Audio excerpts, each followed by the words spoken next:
Hey guys, welcome to Open Mind Ministries. On this channel we're going to be discussing Christianity in today's day and age.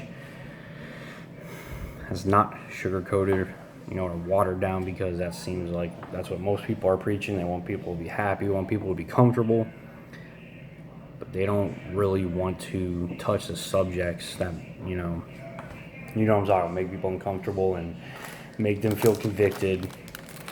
But that's the goal of this channel, to educate people and bring them the information that they actually need, and not what's going to make them feel, warm and fuzzy inside.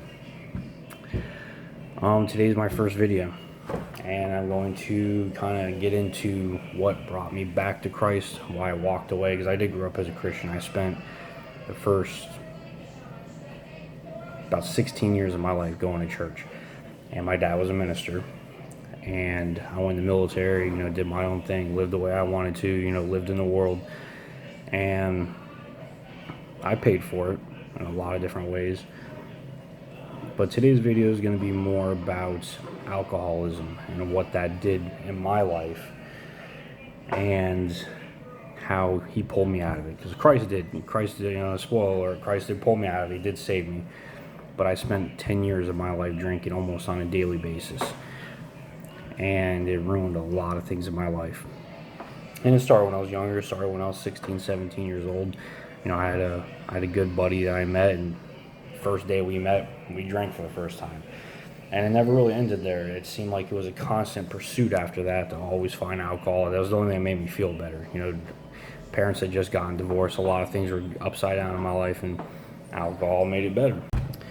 Now, I really didn't realize how much the alcohol had control over me until years later. The first couple of years I thought it was normal. I'm young, I can get away with it, I can drink and it's a normal thing. All my friends are doing it. And in the military, it's a very common thing. That's something after work, we all go out, we get our drinks, we have a good time. I'm sure you guys know what that's like, people who have lived like that.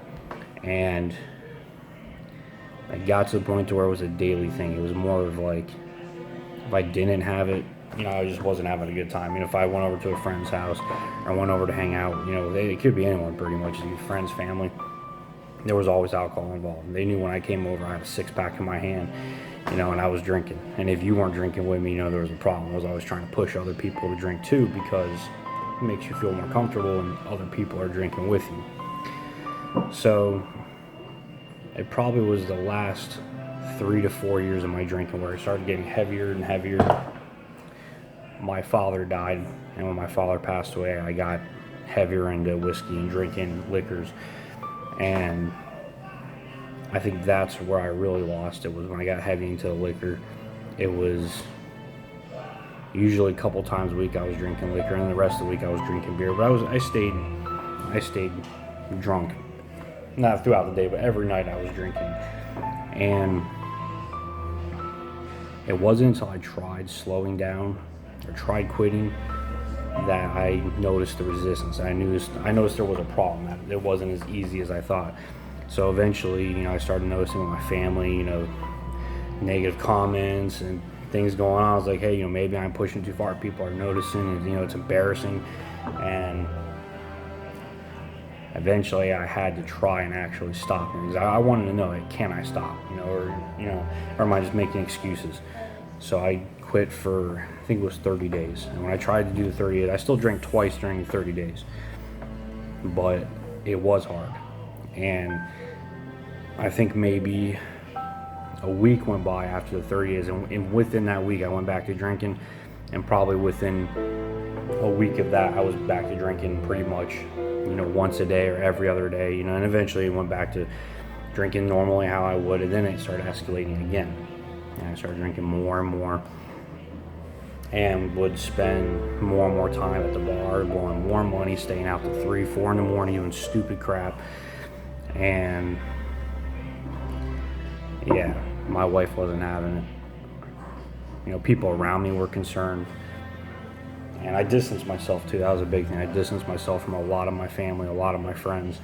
I had horrible anxiety. The anxiety is what really, really triggered the drinking. And it continued to get worse, where I had no control of it anymore. Where I knew if I told myself, I came home from work and I told myself, I'm only gonna have a couple beers today, or I'm gonna go out and get a couple little shots of whiskey, have a couple beers after that. I'm gonna try to play it cool. And it always turned from that to me going to the bar and spending all night at the bar till 4 in the morning, going to work hungover the next day, and that was a pretty normal thing. And eventually it started catching up on me. I mean, my life was becoming more and more miserable. The depression got really bad. I was suicidal for, I'd say, like a good 6 months straight. I was extremely suicidal, where I couldn't function without alcohol, and that was the only thing that made the depression go away, momentarily, depending on how much I drank. But it all started catching up with me, and things started spinning out of control. And I realized that there was nothing I was going to do that was going to fix this. I tried, I'll only drink this much on the weekends. I'll only drink once or twice during the week. You try all the different things, and none of it worked. I had no control, and when I realized I had no control, that's when I realized I was addicted. And I didn't want to admit that either. My father was an alcoholic. He drank for about 3 years straight.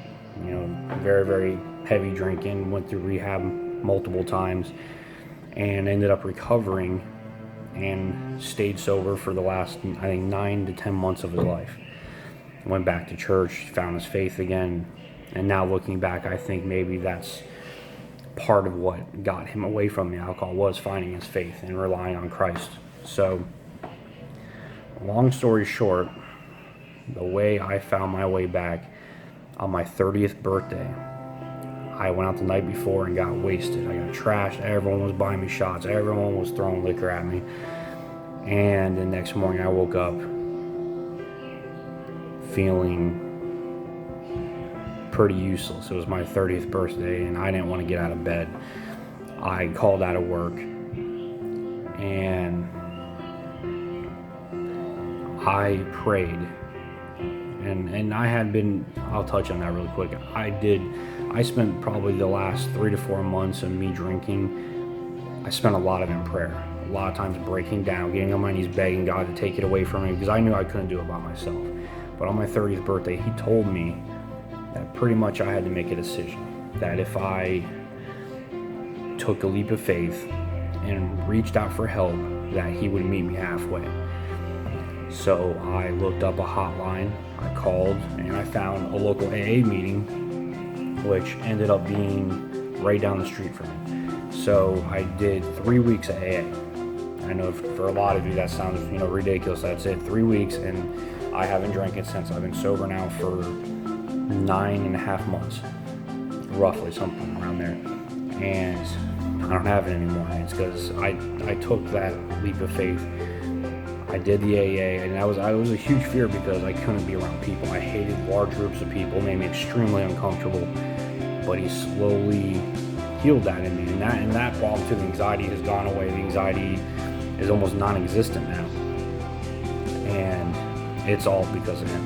And I know it was him. He took it away from me. I can walk into a liquor store and buy a 7-Up and not take a second glance at a beer and be like, oh, I really want that. It's just I don't have the desire anymore. And I wish that other alcoholics could find this type of help, but I know the only way is through Jesus Christ. And you have to surrender to him. It's not, it's not a quick prayer, and he's just going to take it away from you. You have to have a relationship with him. You have to show love towards him. You have to be a child of his. And I was baptized as a young kid. I always had my faith, but I walked away, and I walked off that tight, narrow path and did my own thing for a long time. And I screwed up a lot of things in my life because of it. But that's God's mercy. He was always there. He was waiting for me the entire time. And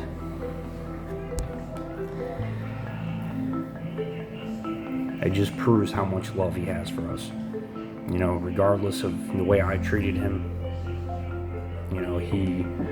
he saved me from something I couldn't save myself from. So don't feel discouraged. If you have an addiction with alcohol, reach out to God. Knock on that door. Christ is there. He's in everyone's heart. He's waiting. If you open that door, He'll be there for you. He loves every single one of us. He died on that cross because he has a deep, passionate love for all of us. So as long as you know there's hope, guys. There's definitely hope. And you reach out to him, and don't be afraid. He loves you, and he's there to take care of you. All right, guys. Peace.